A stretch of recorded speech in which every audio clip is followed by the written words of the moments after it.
You're listening to the Beyond the Prophy podcast, where we help you out of career burnout so that you can reclaim your personal freedom while pursuing your passion. I'm your host, Jasmin Haley, entrepreneur, influencer, and educator that will help empower you with our interviews, strategies, and straight talks. If you're ready to push past your comfort zone to your greatness, you have found the right podcast. Stay tuned and listen in. Hey. Oh man, we're going to have a woo chow moment in this straight talk for this week.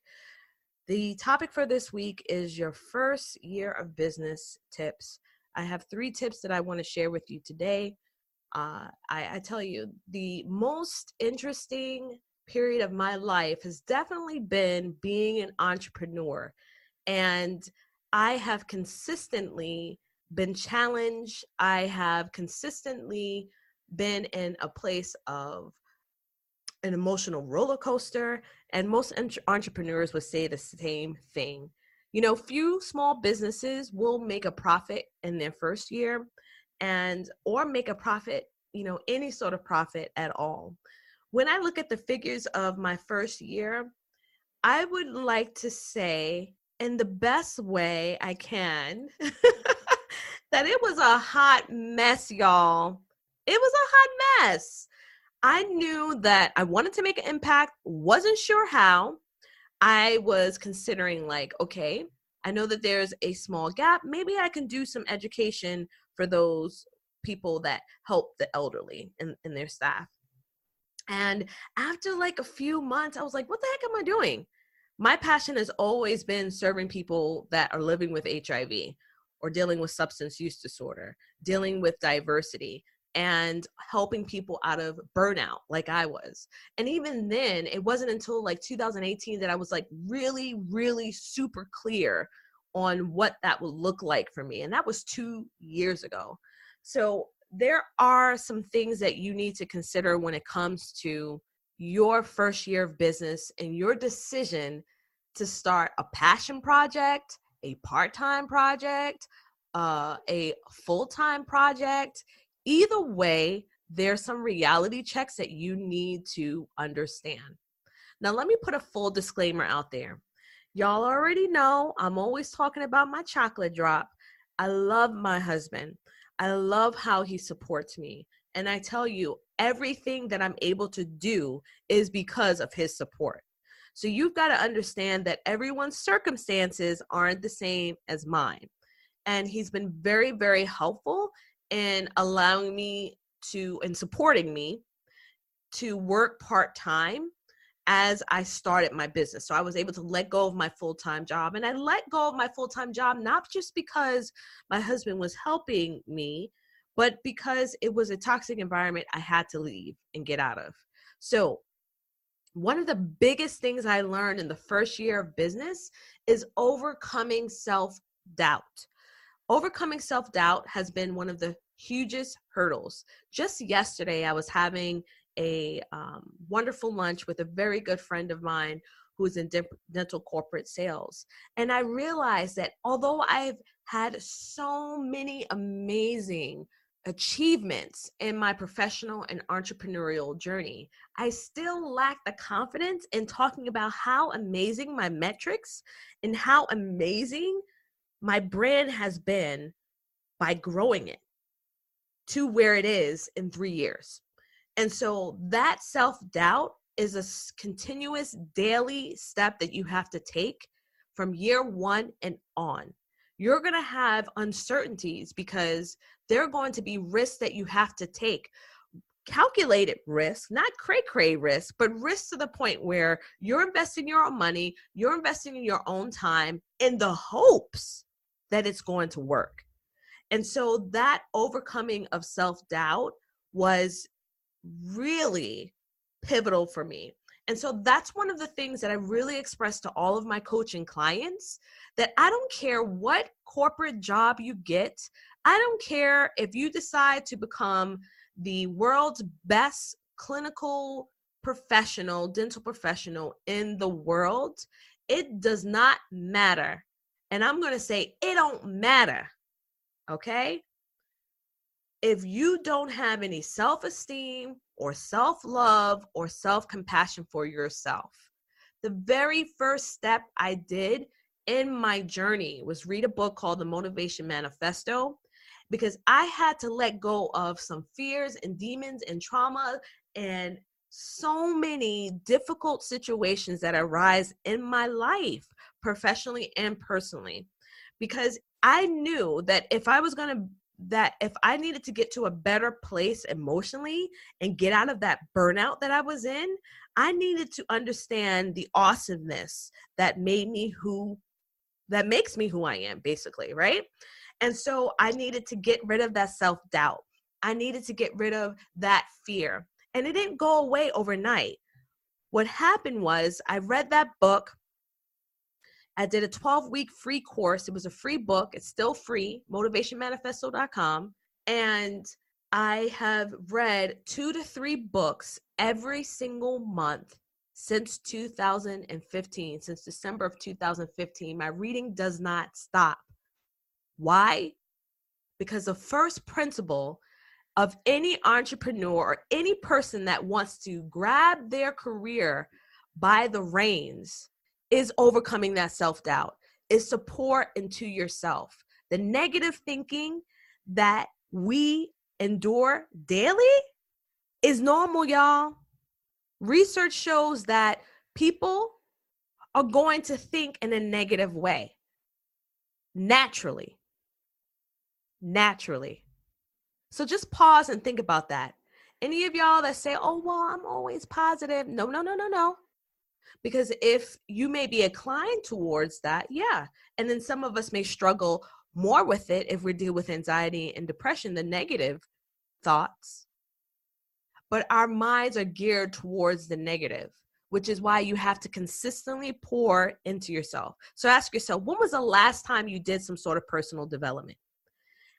You know, one of the most hardest challenges of creating a business like this is getting through to the minds of service providers that taking care of ourselves mentally, spiritually, physically, but I'm going to go back to that mentally, is so important. That mind, once you can control your mind to the point of how you're thinking, what doubts come in, what kind of fears come in your mind, not letting it take that driver's seat, as Elizabeth Gilbert brings out, it's a game changer. It's a game changer right there.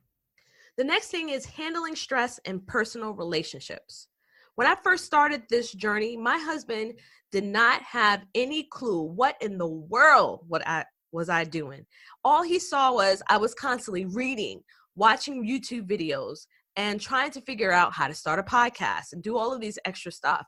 And I remember one night he was like, oh my gosh, when are you going to get off of that? And I'm like, you just wait and see what I have in store. So I shared with him what I made. And at that point, it was the intro and outro and a full entire episode from Mom Genist. And he was floored. He said, you made this? I was like, yep, from beginning to end. He was so impressed. He did not understand what I was building until after the outcome, the result of it. And even now he's come to appreciate what it is that I'm doing. But let me help you to appreciate this, is that did not happen overnight, y'all. And there were some huge things that was really necessary for me to understand when it came to my business. Because when you have a regular 9 to 5, and you go into your job and you clock in and out, you're done, right? Unless, of course, you're stressing out about your work or what have you, but you're done. Me as an entrepreneur, my work is never done, because if I don't work, money ain't coming in, boo-boo. So one of the things that was necessary for me to understand, which is why I coach with Nikita Thigpen, from her social media Instagram handler is Ask Nikita, Naketa, was understanding how to balance being an ambitious woman, balance being a wife, that still very much loves her husband and balance being a mother. I've had periods of being a mother where I lost my identity and I was sad and depressed. So I knew it was important for me to figure out how is it that I can get to a place of understanding how to juggle all of these aspects, multi-dimensional aspects of me as Jasmin. Personal relationships are necessary. I can't tell you how many people are their lives are falling apart because they don't make that priority. So you're going to hear me kind of talking about this throughout some of the straight talk conversations about setting those boundaries up. On the weekend, I ain't trying to do no work. Okay? I may answer, if I decide to answer a client that is contacting me, but I don't have to if I don't want to, because I've had to establish those boundaries. My husband, he has to devote a lot of time to make sure our family is cared for. I devote a lot of time as well. So you need those boundaries. And I know that I need to have my date nights with my husband, and I need that one-on-one time with my husband. I have constant check-ins with my personal relationships, including with my girls. And so establishing those boundaries and then making sure that the stressors of your business are not affecting those relationships. Because if you're not constantly checking in on yourself, it will affect it. And it was affecting my relationship with me being in graduate school, me having my business, me, trying to bring in income. Those stressors were difficult. And there were some times where we found it hard to communicate and get on the same page. We knew that we love each other. We knew that we had principles that would be continuously guiding us, that were biblical based. So we were answering to a higher power more than just ourselves. But it doesn't mean that challenges didn't arise. And that's why those checkpoints on a regular basis, a journey of gratitude, a journey, taking the decision to create boundaries, taking that time for self-care will help to handle that stress for you that's going to come, is going to come. Any type of startup that you create is going to suck some days. It's going to be hard. So what are you going to establish to help eliminate that stress? My second coach that I'm currently working with is Jessica Rodriguez from the Freedom Driven Success. And her business is essentially all about creating processes. So I've created these processes to help me manage as I'm scaling my business so I can continue to honor those boundaries. And then finally, the reality of profits and paying yourself. Child. Woo! If somebody would have told me about the first year of business, wow. You're not going to be making money. I'm still not paying myself. After 3 years. My business has scaled. My first year of business was non-existent. My second year of business was 5 figures for the year, over close to 6. And so I'm hoping to make the 6 figures this year by planning. But even then, I'm still at a place where it's shaky and I'm not able to focus on paying myself just now. Why? Because I'm not going to be taking out any loans. I'm going to continue to bootstrap my business, try to be strategic, make income where I need to help with my family, but also understand to build a sustainable business. It takes a lot of grit, a lot of passion, and determination. Now, granted, having a hygiene-owned business isn't as lucrative. People think that having a business is lucrative. Yeah, you may and will make more money if you decide to work with physicians or dentists or other professionals that tend to make more money or be willing to invest a little bit more. But are you truly passionate about that? And so for me, I rather sacrifice the time to build a business that is going to have longevity instead of worrying about, well, how is it that I'm going to be the next millionaire? So the reality of profits is that your first year, you're not going to make anything. And every single time I made something, I invested it back into my business. And I was solely focused on the customer experience. What is it that they're experiencing? How can I make this the most amazing experience for them? And know that at some point in time, you will be able to take those owner's drawers out and be able to fully pay yourself on a regular basis. I want to give you a recommendation to read this book called Profit First by Mike Michalowiscz and The Toilet Paper Entrepreneur by Mike Michalowiscz and The Pumpkin Plan by Mike Michalowiscz. I have loved each of his books. I'm actually going to be reading The Surge next. And it's phenomenal, the stuff that he talks about. And he takes the whole concept of building a business and creating that profit out of the traditional mindset of you have revenue, then you have the expenses, and then you have your profit. But his suggestion is actually to take the profit out first. And then depending on what you have left, this is what determines what you're going to have available for your expenses.